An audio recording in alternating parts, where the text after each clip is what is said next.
Chapter 1. Introduction. The man who thought his way into partnership with Thomas A. Edison.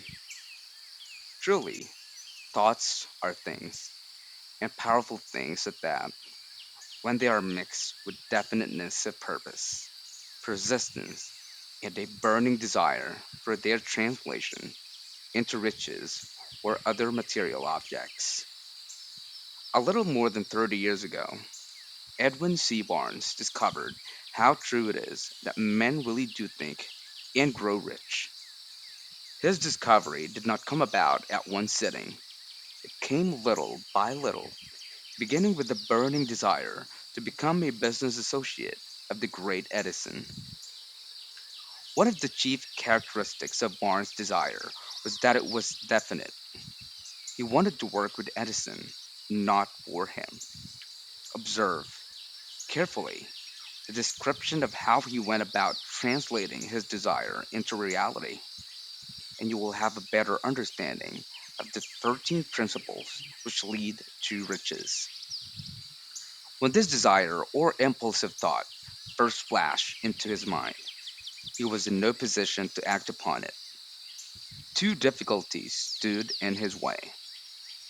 He did not know Mr. Edison, and he did not have enough money to pay his railroad fare to Orange, New Jersey. These difficulties were sufficient to have discouraged the majority of men from making any attempt to carry out that desire. But his was no ordinary desire. He was so determined to find a way to carry out his desire that he finally decided to travel by blind baggage rather than be defeated. To the uninitiated, this means that he went to East Orange on a freight train. He presented himself at Mr. Edison's laboratory and announced he had come to go into business with the inventor. In speaking of the first meeting between Barnes and Edison, years later, Mr. Edison said, "He stood there before me looking like an ordinary tramp. There was something in the expression of his face which conveyed the impression that he was determined to get what he could come after. I had learned from years of experience with men that when a man really desires a thing so deeply that he's willing to stake his entire future on a single turn of the wheel in order to get it, he is sure to win. I gave him the opportunity he asked for, because I saw he had made up his mind to stand by until he succeeded. Subsequent events proved that no mistake was made." Just what young Barnes said to Mr. Edison on that occasion was far less important than what which he thought. Edison himself said so. It could have not been the young man's appearance which got him in his start in the Edison office, for that was definitely against him. It was what he thought that counted. If the significance of this statement could be conveyed to every person who reads it, there would be no need for the remainder of this book. Barnes did not get his partnership with Edison on his first interview. He did not get a chance to work with the Edison offices at a very nominal wage, doing work that was unimportant to Edison, but most important to Barnes, because it gave him an opportunity to display his merchandise where his intended partner could see it. Months went by. Apparently, nothing happened to bring the coveted goal, which Barnes had set up in his mind as his definite major purpose. But something important was happening in Barnes' mind. He was constantly intensifying his desire to become the business associate of Edison. Psychologists have correctly said that when one is truly ready for a thing, it puts up in its appearance.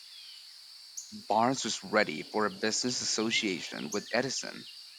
Moreover, he was determined to remain ready until he got that which he was seeking. He did not say to himself, "Oh well, what's the use? I guess I'll just change my mind and try for a salesman job." But he did say, "I came here to go into business with Edison, and I'll accomplish this and if it takes the remainder of my life." He meant it. What a different story man would have to tell if only they would adopt a definite purpose and stand by that purpose until it had time to become an all consuming obsession. Maybe young Barnes did not know at the time, but his bulldog determination, his persistence in standing back of a single desire, was destined to mow down all opposition and bring him the opportunity he was seeking. When the opportunity came, it appeared in a different form and from a different direction than Barnes had expected. That is one of the tricks of opportunity. It has a sly habit of slipping in by the back door, and often it comes disguised in the form of misfortune or temporary defeat. Perhaps this is why so many fail to recognize opportunity. Mr. Edison has just perfected a new office device known at the time as the Edison dictating machine, now the Ediphone. His salesmen were not enthusiastic over the machine. They did not believe it could be sold without great effort. Barnes saw his opportunity. It had crawled in quietly, hidden in a queer looking machine which interested no one but Barnes and the inventor. Barnes knew he could sell the Edison dictating machine. He suggested this to Edison and promptly got his chance. He did sell the machine. In fact, he sold it so successfully that Edison gave him a contract to distribute and market it all over the nation. Out of that business association grew the slogan, made by Edison and installed by Barnes.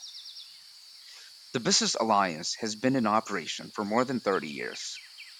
Out of it, Barnes has made himself rich in money, but he has done something infinitely greater. He has proved that one really may think and grow rich.